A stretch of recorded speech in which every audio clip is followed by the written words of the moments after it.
Bienvenidos. Hoy vamos a explorar un texto llamado Déjalo todo por fe.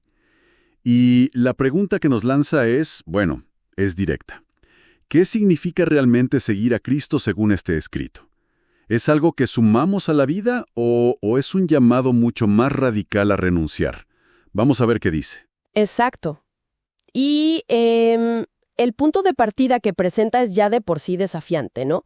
No se enfoca tanto en si uno cree o no cree en Dios, sino en si está dispuesto a soltar todo, absolutamente todo, por esa fe. La vara está alta desde el comienzo. Totalmente. El texto nos lleva primero a Abraham. Cita Génesis 12, ¿no? Cuando Dios le dice que deje su tierra, su gente, y sin un destino claro, sin saber a dónde va.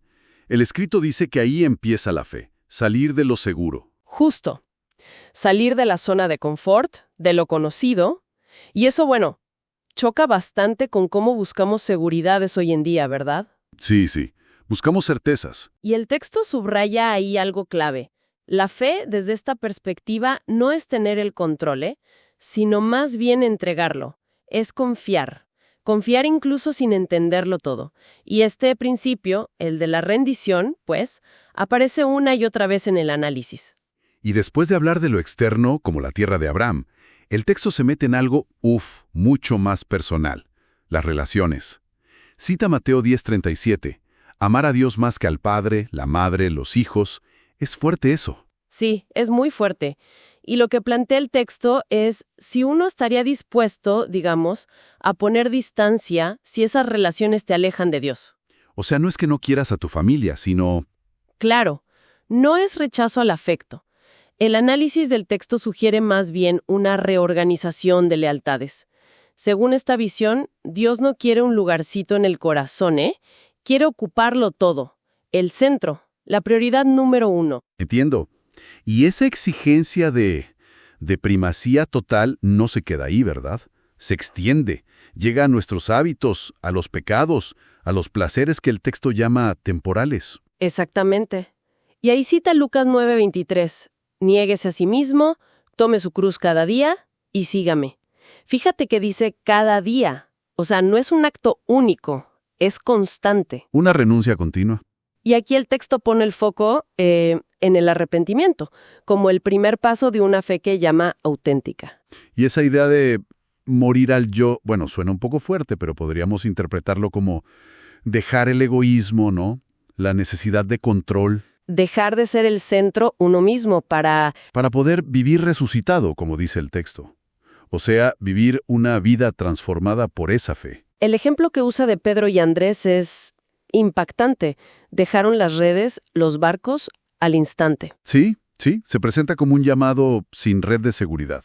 Sin, déjame que primero arreglo esto o aquello. Sin un plan B. Nada. Una entrega total, sin demoras. Y quizás la prueba más difícil que menciona el texto es, bueno, dejarse uno mismo. Sí. El ego, la imagen, la necesidad de controlarlo todo, de tener razón. Usa la historia del joven rico, ¿te acuerdas? En Marcos 10. Claro, el que cumplía los mandamientos, pero... Pero se fue triste, porque no pudo soltar sus posesiones para seguir a Jesús. Y el argumento del texto es ese. Lo que no puedes soltar, en el fondo, es lo que te gobierna. Es interesante que el texto no le pone azúcar a las consecuencias, ¿eh? Dice claramente que seguir este camino puede costar el trabajo, la carrera, el estatus. Totalmente.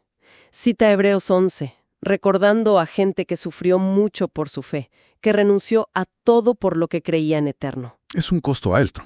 Pero, y este es un pero importante que introduce el texto, también habla de una contrapartida. Se basa en Marcos 10, versículos 29 y 30. La promesa, según esta visión, es que Dios devuelve multiplicado lo que se deja por Él, o te da algo mejor. O sea, no es solo perder. No.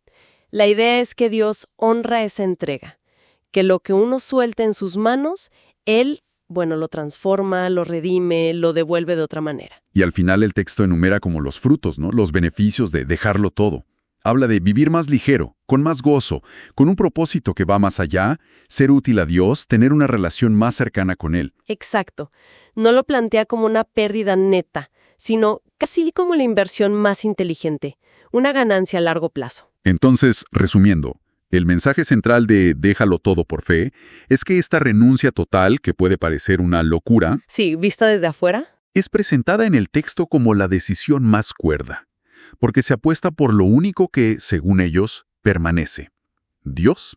Y no se queda solo en la idea, ¿eh? Termina con pasos prácticos. Sugiere cosas concretas. Arrepentirse de lo que uno se aferra. Orar con honestidad sobre si estamos dispuestos a soltar. Entregar cosas específicas. Relaciones, hábitos, planes. Eso. Y obedecer, aunque cueste. Confiar en que Dios acompaña en ese proceso de soltar. Y para la reflexión final, el texto deja una pregunta flotando sobre qué ídolo personal no hemos soltado. Pero quizá podríamos darle una vuelta. Si esta renuncia total es presentada como la decisión más cuerda, ¿qué pequeñas locuras, qué apegos que ni siquiera notamos estamos dejando que defina nuestro día a día sin darnos cuenta? Buena pregunta para cerrar. ¿Qué cosas nos atan sin que seamos conscientes? Algo en qué pensar. Bienvenidos. Hoy vamos a explorar un texto llamado Déjalo todo por fe. Y la pregunta que nos lanza es, bueno, es directa. ¿Qué significa realmente seguir a Cristo según este escrito? ¿Es algo que sumamos a la vida o es un llamado mucho más radical a renunciar? Vamos a ver qué dice. Exacto. Y el punto de partida que presenta es ya de por sí desafiante, ¿no? No se enfoca tanto en si uno cree o no cree en Dios, sino en si está dispuesto a soltar todo, absolutamente todo, por esa fe. La vara está alta desde el comienzo. Totalmente. El texto nos lleva primero a Abraham. Cita Génesis 12, ¿no? Cuando Dios le dice que deje su tierra, su gente, y sin un destino claro, sin saber a dónde va. El escrito dice que ahí empieza la fe, salir de lo seguro. Justo. Salir de la zona de confort, de lo conocido, y eso, bueno, choca bastante con cómo buscamos seguridades hoy en día, ¿verdad? Sí, sí. Buscamos certezas. Y el texto subraya ahí algo clave. La fe, desde esta perspectiva, no es tener el control, sino más bien entregarlo. Es confiar. Confiar incluso sin entenderlo todo. Y este principio, el de la rendición, pues, aparece una y otra vez en el análisis. Y después de hablar de lo externo, como la tierra de Abraham, el texto se mete en algo, mucho más personal: las relaciones. Cita Mateo 10:37. Amar a Dios más que al padre, la madre, los hijos. Es fuerte eso. Sí, es muy fuerte. Y lo que plantea el texto es si uno estaría dispuesto, digamos, a poner distancia si esas relaciones te alejan de Dios. O sea, no es que no quieras a tu familia, sino... Claro, no es rechazo al afecto. El análisis del texto sugiere más bien una reorganización de lealtades. Según esta visión, Dios no quiere un lugarcito en el corazón, Quiere ocuparlo todo, el centro, la prioridad número 1. Entiendo. Y esa exigencia de primacía total no se queda ahí, ¿verdad? Se extiende, llega a nuestros hábitos, a los pecados, a los placeres que el texto llama temporales. Exactamente. Y ahí cita Lucas 9:23. Niéguese a sí mismo, tome su cruz cada día y sígame. Fíjate que dice cada día. O sea, no es un acto único, es constante. Una renuncia continua. Y aquí el texto pone el foco en el arrepentimiento, como el primer paso de una fe que llama auténtica.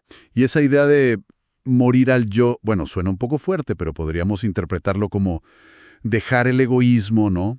La necesidad de control. Dejar de ser el centro uno mismo para poder vivir resucitado, como dice el texto.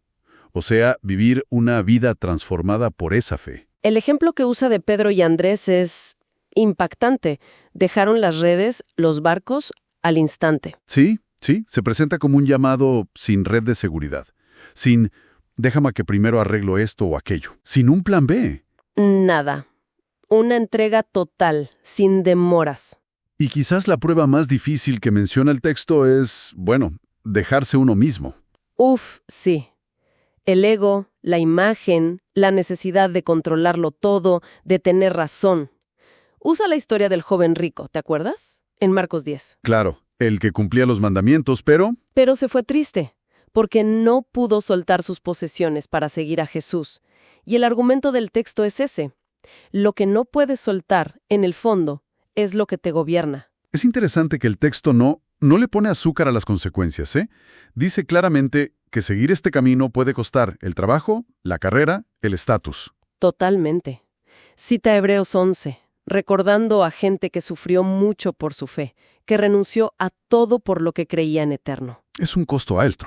Pero, y este es un pero importante que introduce el texto, también habla de una contrapartida. Se basa en Marcos 10, versículos 29 y 30. La promesa, según esta visión, es que Dios devuelve multiplicado lo que se deja por Él, o te da algo mejor. O sea, no es solo perder. No. La idea es que Dios honra esa entrega, que lo que uno suelta en sus manos, Él, lo transforma, lo redime, lo devuelve de otra manera. Y al final el texto enumera como los frutos, ¿no? Los beneficios de dejarlo todo. Habla de vivir más ligero, con más gozo, con un propósito que va más allá, ser útil a Dios, tener una relación más cercana con Él. Exacto. No lo plantea como una pérdida neta, sino casi como la inversión más inteligente, una ganancia a largo plazo. Entonces, resumiendo, el mensaje central de déjalo todo por fe es que esta renuncia total, que puede parecer una locura, Sí, vista desde afuera. es presentada en el texto como la decisión más cuerda, porque se apuesta por lo único que, según ellos, permanece: Dios. Y no se queda solo en la idea, ¿eh? Termina con pasos prácticos. Sugiere cosas concretas. Arrepentirse de lo que uno se aferra. Orar con honestidad sobre si estamos dispuestos a soltar. Entregar cosas específicas. Relaciones, hábitos, planes. Eso. Y obedecer, aunque cueste. Confiar en que Dios acompaña en ese proceso de soltar. Y para la reflexión final, el texto deja una pregunta flotando sobre qué ídolo personal no hemos soltado. Pero quizá podríamos darle una vuelta. Si esta renuncia total es presentada como la decisión más cuerda, ¿qué pequeñas locuras, qué apegos que ni siquiera notamos estamos dejando que defina nuestro día a día sin darnos cuenta? Buena pregunta para cerrar. ¿Qué cosas nos atan sin que seamos conscientes? Algo en qué pensar.